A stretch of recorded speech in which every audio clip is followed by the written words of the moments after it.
Good afternoon. After a series of meetings throughout the weekend with my national security team, I want to update the American people on our ongoing evacuation operation in Afghanistan.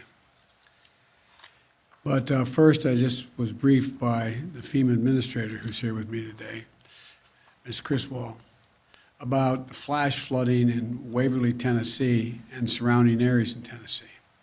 I want to begin by expressing my deepest condolences for the sudden and tragic loss of life due to this flash flood. I know we've reached out to the community and we stand ready to offer them support. I've asked the administrator to speak to Governor Lee of Tennessee right away, and we'll offer any assistance they need for this terrible moment.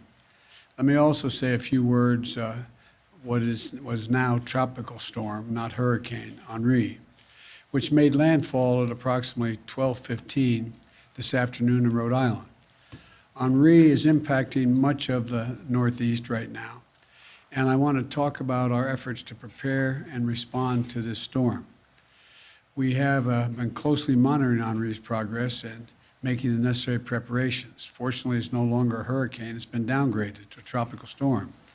And we are taking it seriously, though, because the size and the storm surge and the rainfall is producing.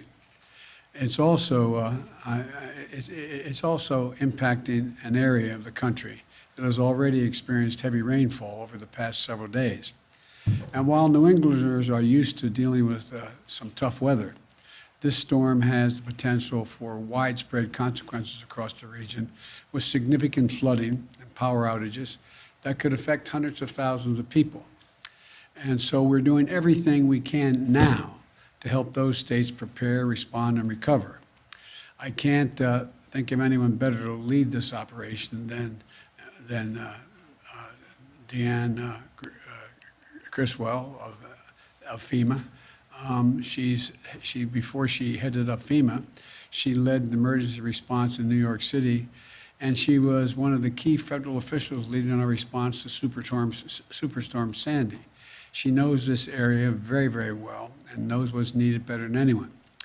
Yesterday, I talked with the administrator and each of the governors in the key states most likely to be affected. I urged them to take advantage of the assistance FEMA can offer in advance and committed to do everything we can to support their communities through the storm and afterwards. FEMA has already pre-positioned resources in the region to speed our ability to respond, including food, water, and life-saving communications equipment, as well as generators. In close cooperation with the electrical sector, preparations are in place to address significant power outages, and resources and supports is staged at the edge of this storm to be able to move quickly in to help. Thousands of additional line crews and vegetation clearing crews from other states and from Canada are already heading toward the impacted states in New England, ready to serve as move in as soon as is feasible. They'll clean up fallen trees, help local utilities repair damaged lines, and restore electrical service as fast as possible. And I want to thank these crews for their commitment to helping their fellow citizens in time of need. I've already approved emergency declarations for Rhode Island, Connecticut, and New York, which activates funds and means we can get in there and help as soon as this extreme weather has moved through. We don't know the full extent of the storm's impact today, but we're acting to prepare for and prevent damage as much as possible and to speed help to affected communities so they can recover as quickly as possible. I also want to encourage everyone to do their part to prepare. Follow the guidance from their local authorities. Some places have already had heavy rains and winds and dangerous storm surges. Henri is going to continue to move across much of the Northeast, so it's important to monitor it closely and be prepared in your home, in your community. Make sure you have the supplies for your entire household, including necessary medications and food, water, battery-powered radios in case of extended power outages. And don't forget that you may need to seek shelter while you're battling the Delta variant and COVID-19. So wear a mask and try to observe social distancing. And to everyone across the country, don't get caught by the next storm. get vaccinated. Get vaccinated now. Protect yourself and your family against COVID-19. It's going to be a vital part of emergency preparedness this year, for the remainder of this year. Now let me turn to Afghanistan. I've continued to make progress since I've spoke to you on Friday. We have moved thousands of people each day via U.S. military aircraft and civilian charter flights. In a little over 30 hours this weekend, we've evacuated an extraordinary number of people, as I will detail in a minute, about 11,000 individuals. That number will change day to day as the air and ground operations in Kabul vary. Our first priority in Kabul is getting American citizens out of the country as quickly and as safely as possible.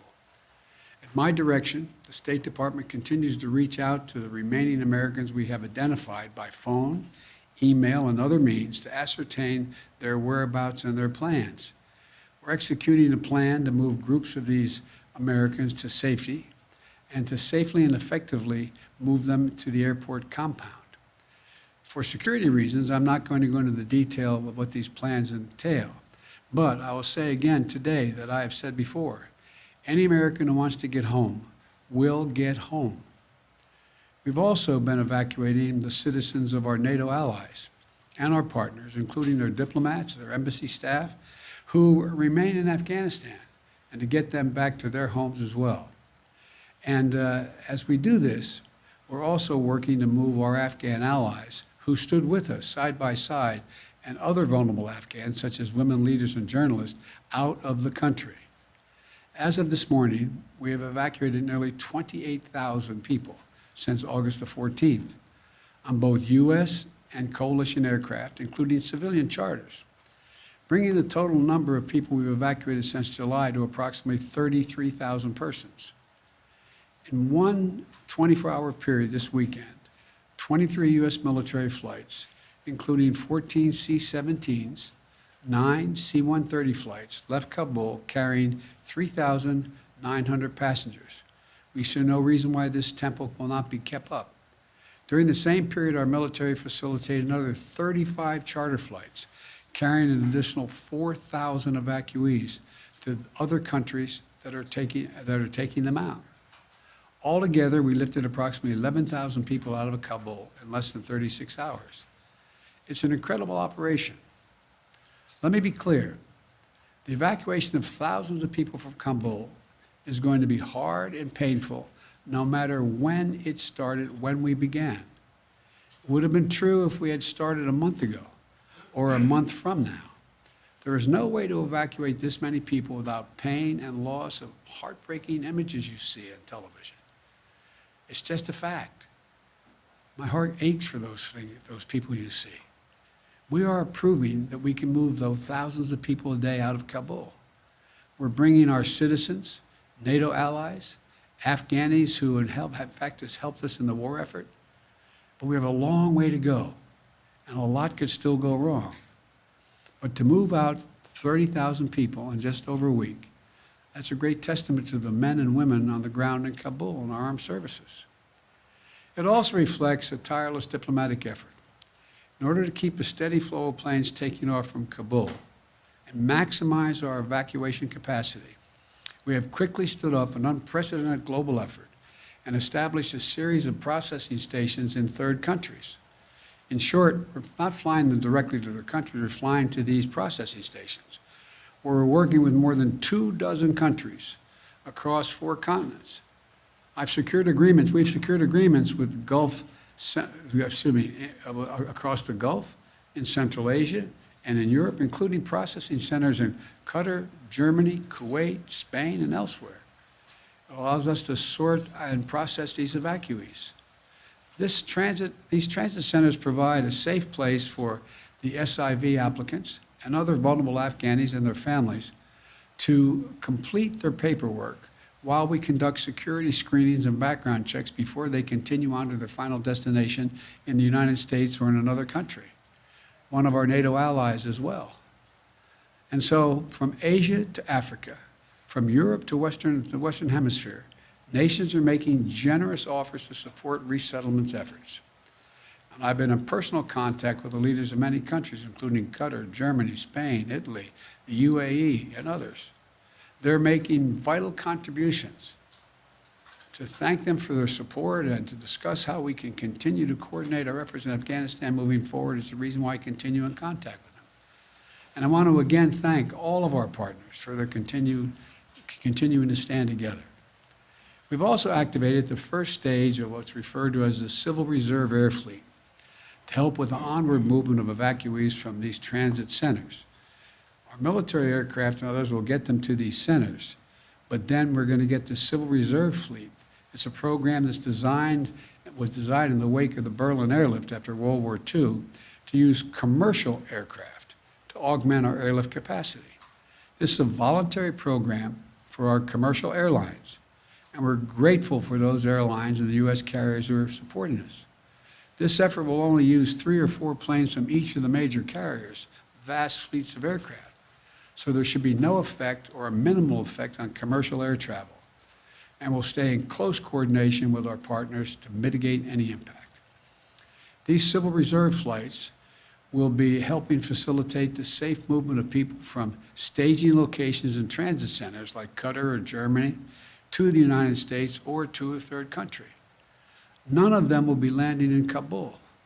Now, the American aircraft that part of this will not be going to any country but the United States.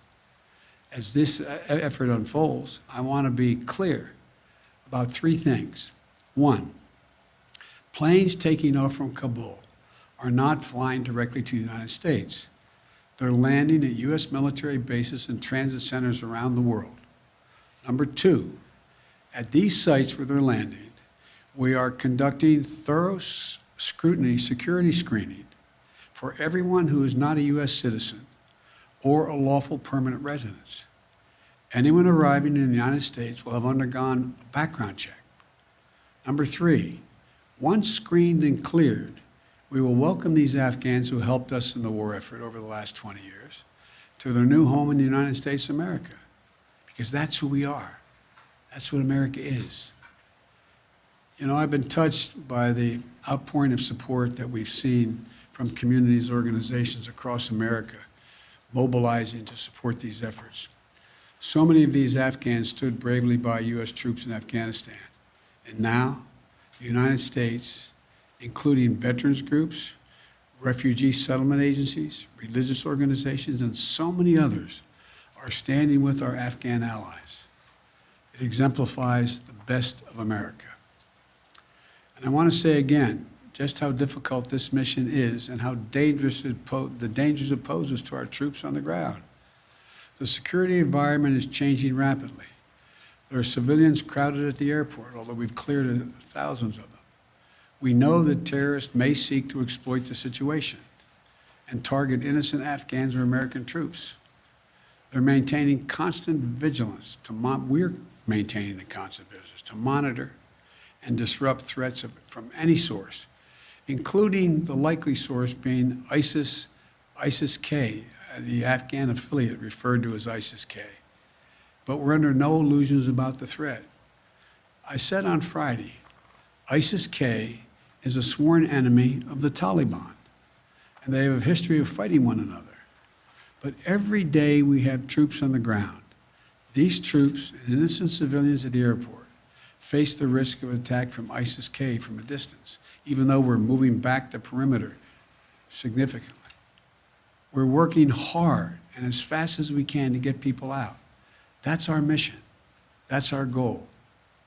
And our determination to get every American citizen home and to evacuate our Afghan allies is unwavering. We continue to see not only the enormous scope and scale of the effort, we will see the individual lives that are affected, the families that are desperate to get home to their loved ones in America, the communities of veterans who have mobilized to try to help their former interpreters get to safety, the frightened Afghans who aren't sure what to do. To state the obvious, it's heartbreaking. We're all seeing it. We see it, we feel it. You can't look at it and not feel it. Nothing about this effort is easy, but the women and men of the United States Armed Forces are acting bravely and with professionalism and with a basic human compassion.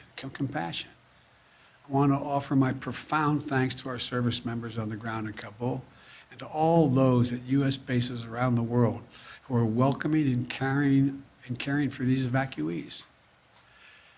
And to all the diplomats and civil servants who are working around the clock to rescue American citizens, the citizens of our allies, our Afghan partners, vulnerable Afghans such as women leaders and journalists. What we are doing is extraordinary. And you have to think of all they're doing. Thanks to the people from all over the world who are helping this effort. So I want to thank you, and I'll keep you informed every day as we move forward. May God protect our troops and our diplomats and who are serving in harm's way. Now I'll take a few questions. Darlene from the Associated Press. Mr. President, thank Yes. you. We're 9 days away from the August 31st deadline. Will you extend that deadline, or what is your thought process on extending the evacuation operation? There's discussions going on among us and the military about extending. Our hope is we will not have to extend, but there are going to be discussions, I suspect, on how far along we are in the process. Mr. President. Mario Parker, Bloomberg. Thank you, Mr. President. Just to piggyback off the August 31st deadline, you told the G7 in Cornwall you promised them support back in June. If they ask for a larger or a longer American presence past the August 31st deadline, what will you tell them on Tuesday, sir? I will tell them that we'll see what we can do. Look, we are working closely with the G7. I've spoken with most of the leaders of G7. I'll be doing a conference with them, I think Tuesday, I'm not certain. And we'll have that discussion. But we already have helped get out diplomats from other countries. We've already helped get out citizens from other countries, and we'll continue to do that. And Mr. President, it sounded like you've extended operations into Kabul outside of the airport. Is that correct? What I'm not going to do is talk about the tactical changes we're making to make sure we maintain as much security as we can. We have constantly, how can I say it, increased rational access to the airport where more folk can get there more safely. It's still a dangerous operation, but I don't want to go into the detail of how we're doing that. Mr. President. Andrew from the Wall Street Journal. Thanks, Mr. President. Our reporting on the ground shows that Afghans with the proper paperwork are still having trouble getting to the airport. Some said it if you look at by the U.S. U.S. Embassy staff still haven't. Some U.S. Embassy staff that are Afghan haven't been able to make it into the airport as well. Why isn't the U.S. doing more to allow Afghans into the airport, to ensure access to the airport? And are you still opposed to setting up an extended perimeter around the airport to help ease that access? Number one, I think you're going to see they're going to get out. Number two, we have made a number of changes, including extending access around the airport and the safe zone. And we've done a number of things, again, I don't want to get into detail about it, but the fact is that more and more of the groups we urgently want to get out of Afghanistan, starting with American citizens and the folks who worked in the embassies and personnel with our allies, as well as the Afghans who helped them and worked in those embassies, as well as those who helped them on the battlefield as well. We are working diligently to make sure we've increased the ability to get them out.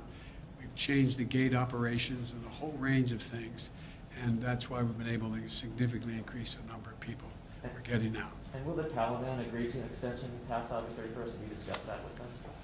We've discussed a lot with the Taliban. They've been cooperative in extending some of the perimeter. That remains to be seen whether we ask that question. Ed, fire away. Yes, Mr. President. Actually, following up on Andrew's question, because the United States is now negotiating with the Taliban over airport access and such, do you now trust them? And then a question on the public response. A new poll out today shows Americans wanted to withdraw from Afghanistan, but they disapprove of the way you've handled it. Poll also found that based in part on what's transpired in the last week, a majority of Americans, and forgive me, I'm just the messenger, no longer consider you to be competent, focused, or effective in the job. I haven't seen that poll. It's out there from CBS this morning. What would you say to those Americans who no longer believe that you're up to the job? I had a basic decision to make. I either withdraw America from a 20-year war that, depending on whose analysis you accept, cost us $150 million a day for 20 years or $300 million a day for 20 years, who, and you know I carry this card with me every day, and who, in fact, where we lost 2,448 Americans dead and 20,722 wounded. Either increase the number of forces we keep there and keep that going, or I end the war. And I decided to end the war. As I said the other day, you know, the only reason we're in Afghanistan is this is the place from which bin Laden attacked the United States of America. Had this been in another Middle Eastern country where he could have easily have moved from, we would have never gone to Afghanistan. So the question is, when is the right time to leave? What are our national interests? Where do they lie? And the idea that we are in a situation where we can not recognize that terrorism has metastasized around the world, and the need for us to focus on other parts of the world which create an even greater danger of an al-Qaeda-like operation beginning, can't be ignored. And we are, as you well know, because you follow this, we are a number of places where we're doing that without permanent basing American forces there. So I think when this is over, the American people have a clear understanding of what I did, why we did it, and but look, that's the job. My job is to make judgments. My job is to make judgments no one else can or will make.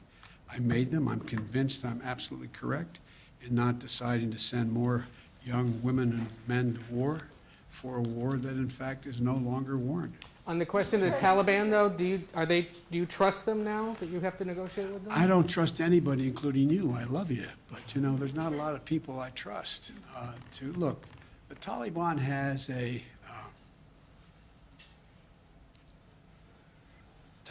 to make a fundamental decision. Is the Taliban going to attempt to be able to unite and provide for the well-being of the people of Afghanistan, which no one group has ever done since before, dealing for hundreds of years? And if it does, it's going to need everything from additional help in terms of economic assistance, trade, and a whole range of things. The Taliban has said, we'll see whether they mean it or not. They're seeking legitimacy. They're seeking legitimacy to determine whether or not they will be recognized by other countries. They have told other countries as well as us they don't want us to move our diplomatic presence completely. But so all of this is all just talk now. All just talk now. And so far, the Taliban has not taken action against U.S. forces. So far, they have, by and large, followed through on what they said in terms of allowing Americans to pass through and the like. And I'm sure they don't control all of their forces. It's a ragtag force. And so we'll see. We'll see whether or not what they say turns out to be true. But the bottom line is this, folks. Look,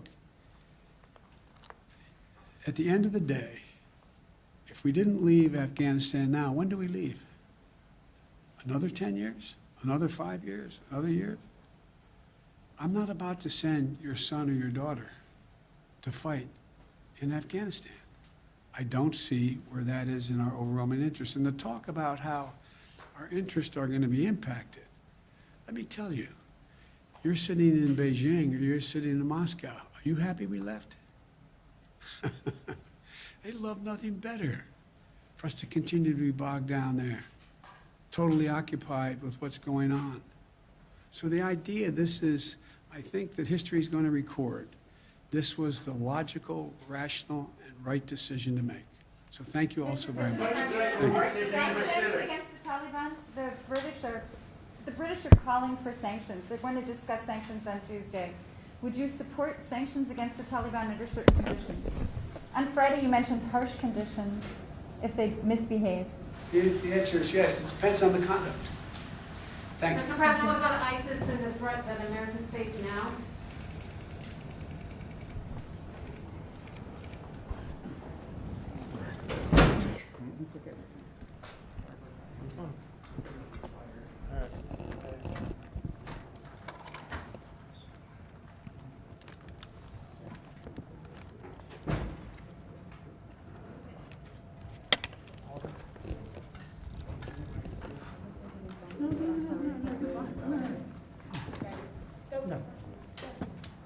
affect the sound when I get bumpy.